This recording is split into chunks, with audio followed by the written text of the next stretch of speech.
नमस्कार, मैं डॉक्टर मोनिका जैन दिल्ली के मल्टी स्पेशलिटी हॉस्पिटल में एज गैस्ट्रोएंटरोलॉजिस्ट एंड हेपेटोलॉजिस्ट कार्यरत हूँ। आज हम वर्ल्ड हेपेटाइटिस डे पे आप सबको शुभकामनाएं देना चाहेंगे। इस वर्ष का वर्ल्ड हेपेटाइटिस डे का थीम है I can not wait. I can not wait means मैं इंतज़ार नहीं कर सकता। हम किस चीज़ का इंतज़ार नहीं कर सकते? जैसा कि हम सब जानते हैं कि आज की समय में 350 बिलियन व्यक्ति हेपेटाइटिस से ग्रसित हैं। हम इस चीज़ का इंतज़ार नहीं कर सकते कि हर 3 क्षणों के बाद एक व्यक्ति की हेपेटाइटिस से मौत हो रही है। हम ये इंतज़ार नहीं कर सकते कि हमें ये पता चले कि हमें हेपेटाइटिस है। हमें हेपेटाइटिस अगर है तो हमारा डायग्नोसिस कैसे बनेगा? हम इस चीज़ का इंतज़ार नहीं कर सकते कि हमारे को अगर कोई प्रिवेंटिव मेडिसिन है तो वो हम खा नहीं सकते, या कोई प्रिवेंटिव वैक्सीनेशन है, तो किसी भी चीज़ का हम इंतज़ार नहीं कर सकते। WHO ने ये अपना मोटो बनाया है कि 2030 तक हमारा वर्ल्ड हेपेटाइटिस फ्री रहेगा। अब इस लक्ष्य की पूर्ति हम किस तरह से कर सकते हैं? किसी भी लक्ष्य को पूरा करने के लिए हमें 2 इम्पॉर्टेंट चीज़ें चाहिए होती हैं। सबसे पहले होता है नॉलेज और उसके बारे में ज्ञान। दूसरा इम्पॉर्टेंट है, अगर हमें ज्ञान आ जाए तो हमें उसके बारे में क्या एक्शन लेना है। वो एक्शन टाइमली भी होना चाहिए और पूरी ताकत से और पूरा एफर्ट लगा के होना चाहिए। आज हम हेपेटाइटिस के बारे में कुछ बातें करेंगे। हमारे शरीर में हेपेटाइटिस जो रोग रहता है वो 5 तरह के वायरसेस से होता है। Hepatitis A, B, C, D and E। इन सब के अपने अपने कैरेक्टरिस्टिक्स होते हैं। इनका अपना अपना तरीका है लिवर को ग्रसित करने का, और उसके बारे में क्या आगे उसके इफ़ेक्ट्स रहेंगे, ये सब चीज़ें हर वायरस के बारे में अलग हैं। आज मैं अगले कुछ मिनटों में आपको हेपेटाइटिस B से रिलेटेड कुछ जानकारियाँ देना चाहूँगी। हेपेटाइटिस B एक तरह का वायरस है जो कि ये बड़ी इम्पॉर्टेंट क्षमता रखता है कि ये सिंपल इन्फेक्शन से लेके हमारे लिवर को एक्सटेंसिव डैमेज करके सिरोसिस स्टेज तक पहुंचा सकता है। ये इम्पॉर्टेंट है कि हमें ये इसके बारे में जानकारी जल्दी रहे और इसकी प्रिवेंशन हम कर सकें। तो जब भी कभी किसी भी वायरस के बारे में हम जानना चाहते हैं कि भी ये हमारे लिवर को ख़राब करता है, तो सबसे पहला कारण, हमें पहला इम्पॉर्टेंट पॉइंट जो हमें पता होना चाहिए कि हमारे शरीर में एंटर कैसे करता है और इसके मोड ऑफ ट्रांसमिशंस क्या हैं। ये एक ब्लड बॉर्न डिजीज़ है। ब्लड बॉर्न का मतलब होता है कि ये एक व्यक्ति से दूसरे व्यक्ति के शरीर में ब्लड और ब्लड प्रोडक्ट्स के द्वारा ट्रांसमिट होता है। ये ब्लड जो रहता है, जो अनस्क्रीन्ड ब्लड है, अगर किसी व्यक्ति में ट्रांसमिट हो जाता है जिसके अंदर हेपेटाइटिस B वायरस रहता है, तो ये हेपेटाइटिस को ट्रांसमिट करता है। बहुत सारे व्यक्तियों में इसका ट्रांसमिशन अनस्टेराइल सिरिंजेस और निडल्स और अनस्टेराइल इंस्ट्रूमेंट्स जो कि कुछ छोटे जगहों में यूज़ हो जाती हैं, जो कि प्रॉपरली स्टेराइल नहीं होती, तो एक व्यक्ति से दूसरे व्यक्ति में ये ट्रांसमिट कर देती हैं। इम्पॉर्टेंट एक और मोड ऑफ ट्रांसमिशन है जो कि सेक्सुअल ट्रांसमिशन है, कि अगर कोई व्यक्ति हेपेटाइटिस B से ग्रसित है, अगर उसके साथ सेक्सुअल कांटेक्ट बनाया जाए तो ये दूसरे व्यक्ति को ये ट्रांसमिट कर सकते हैं। तो तभी ये देखा गया है कि सेक्स वर्कर्स में इस पर्टिकुलर वायरस का इंसिडेंस ज़्यादा पाया जाता है। आज की डेट में एक बड़ा फैशन हो गया है टैटूइंग और बॉडी पियर्सिंग का। इसमें ये वायरस जनरली ये जो प्रोसीजर करे जाते हैं ये भी नीडल के ज़रिए ही करे जाते हैं। नीडल या कुछ शार्प इंस्ट्रूमेंट्स होते हैं, अगर ये भी इस वायरस को ट्रांसमिट कर सकते हैं तो इसका ज्ञान भी हमें बड़ा इम्पॉर्टेंट है। अगर कोई माता इस वायरस से ग्रसित है तो मदर टू बेबी ट्रांसमिशन एक और बड़ा इम्पॉर्टेंट कारण होता है माता से बच्चे में जाने का, जिसको कि हम नियोनेटल ट्रांसमिशन, जैसे बच्चे में ट्रांसमिट माता के जरिए हो जाता है। कुछ और प्रोसीजर्स होते हैं डायलिसिस इत्यादि, जिनमें कि मल्टीपल ब्लड और ब्लड प्रोडक्ट्स यूज़ होते हैं, उसमें ये ट्रांसमिट हो सकता है। ये तो हमने जाना कि ये ट्रांसमिट कैसे होता है। ये हमें ये भी बड़ा इम्पॉर्टेंट है कि हमें ये पता हो कि कैसे नहीं ट्रांसमिट होता है, क्योंकि हमने अपने करियर में देखा है कि कभी भी ये वायरस अगर किसी व्यक्ति को लग जाता है तो उनके साथ काफ़ी भेदभाव चालू हो जाता है। भेदभाव मतलब वो घर के अंदर भी, फैमिली के अंदर भी और सोसाइटी में भी वो जनरली इस वायरस को छुपाने की कोशिश करते हैं, क्योंकि जो दूसरे व्यक्तियों को जैसे ही पता चलता है तो कुछ चीज़ें ऑटोमेटिक शुरू हो जाती हैं। तो ये हमें जानना बड़ा इम्पॉर्टेंट है कि ये किस तरह से नहीं फैलता। ये पानी से नहीं फैलता, ये साथ खाना खाने से नहीं फैलता, ये कैजुअल कॉन्टैक्ट जैसे हगिंग, किसिंग इनसे नहीं फैल सकता, शेयरिंग ऑफ फूड से नहीं फैलता। एक इम्पॉर्टेंट चीज़ है, ये देखा गया है कि अगर मदर पॉजिटिव है तो कई बार माताओं से कहा जाता है कि भी आप ब्रेस्ट फीड नहीं करिए बच्चे को। तो ये देखा गया है कि भी ये ब्रेस्ट मिल्क फीडिंग से भी नहीं फैलता। तो ये सब चीज़ें हमें इसके बारे में पता होनी चाहिए। अब हमें अगला सवाल ये आता है कि ये कैसे पता चलेगा कि ये वायरस हमारे शरीर में एंटर कर गया है।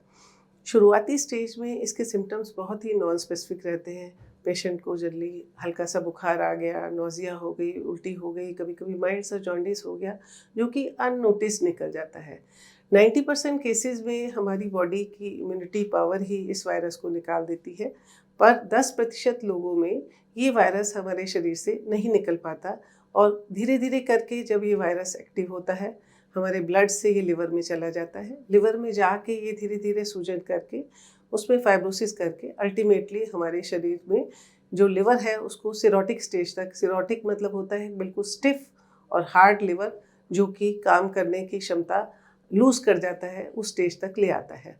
जब ऑलरेडी पेशेंट को एडवांस लिवर डिजीज़ हो जाती है तब सिम्टम्स बड़े अलग तरह के हो जाते हैं। पेशेंट के पैरों में सूजन आ जाती है, पीलिया आ जाता है, पेशेंट को कहीं कहीं शरीर पे लाल चकत्ते आने लग जाते हैं, ब्लीडिंग टेंडेंसीज हो जाती है, पेट में पानी भर जाता है, कभी कभी पेशेंट को एनकेफेलोपैथी मीन्स बार बार बेहोश हो जाना, और रेयरली कुछ कुछ रेयर कंडीशंस में पेशेंट को पहली दफ़े जब लिवर के अंदर कैंसर डेवलप हो जाता है तभी उस स्टेज में पता चलता है।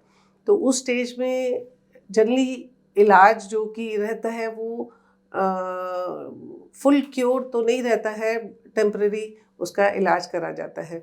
पेशेंट को कुछ केसेस में पेशेंट खून की उल्टी के साथ ही पहली दफ़े प्रेजेंट करता है और जब हम उसको इन्वेस्टिगेट करते हैं तो हमें पता चलता है कि इसको हेपेटाइटिस बी की वजह से लिवर डैमेज हुआ है और उसकी वजह से खून की उल्टी होती है। तो ये सब चीज़ें जानने का मतलब ये है कि हमारे पास जिस स्टेज में पेशेंट आता है वो स्टेज बड़ी इम्पॉर्टेंट है।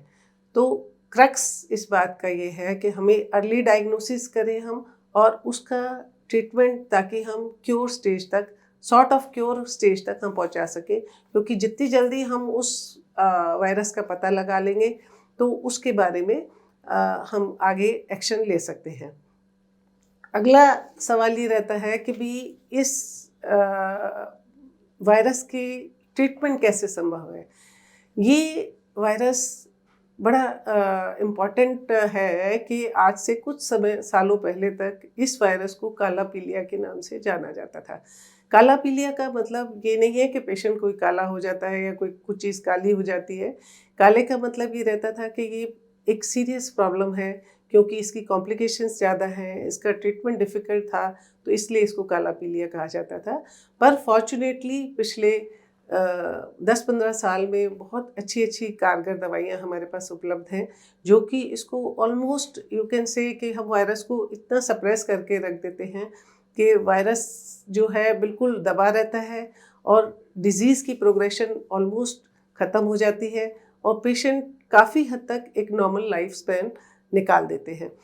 तो इसलिए प्रिवेंशन जो होती है और अर्ली डायग्नोसिस, ये इसकी बड़ी ही इम्पॉर्टेंट है।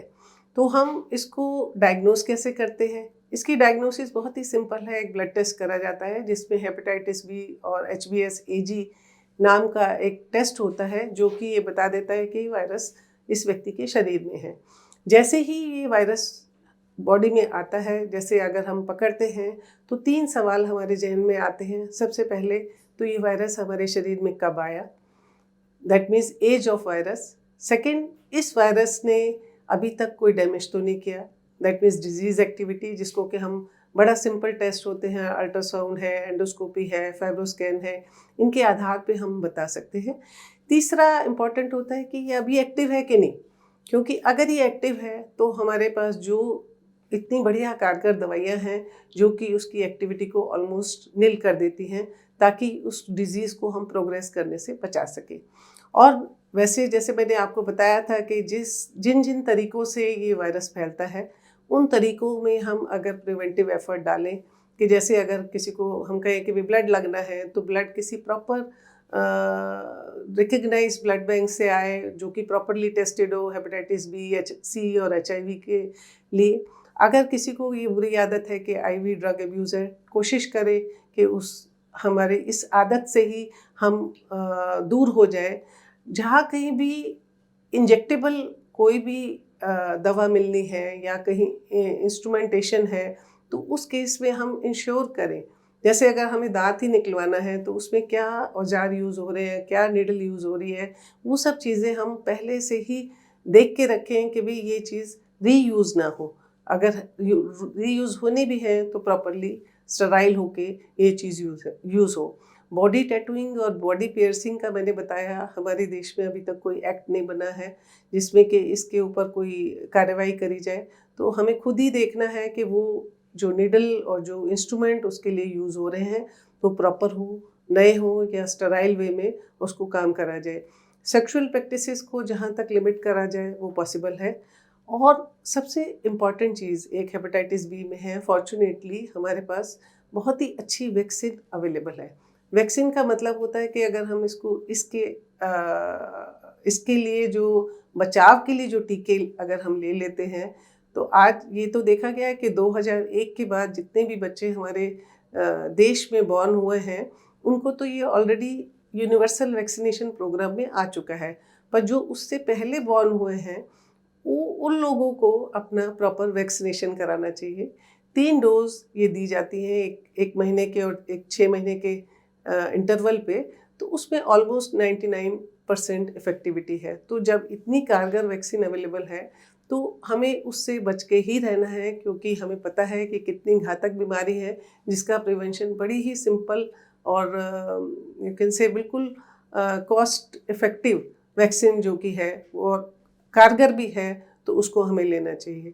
तो यही सब मैं आपको बताना चाह रही थी कि आज वर्ल्ड हेपेटाइटिस डे के उपलक्ष्य पे मैं आपको कुछ इम्पॉर्टेंट टिप्स देना चाहूँगी कि get vaccinated yourself for hepatitis B if not already. Eat healthy balanced diet, because diet is very important for liver. Keep exercising, because that is the crux to keep liver healthy. And keep your weight, diabetes and lipids under control, because if they are affected along with virus, then the damage is more. Avoid alcohol and smoking as far as possible. Thank you.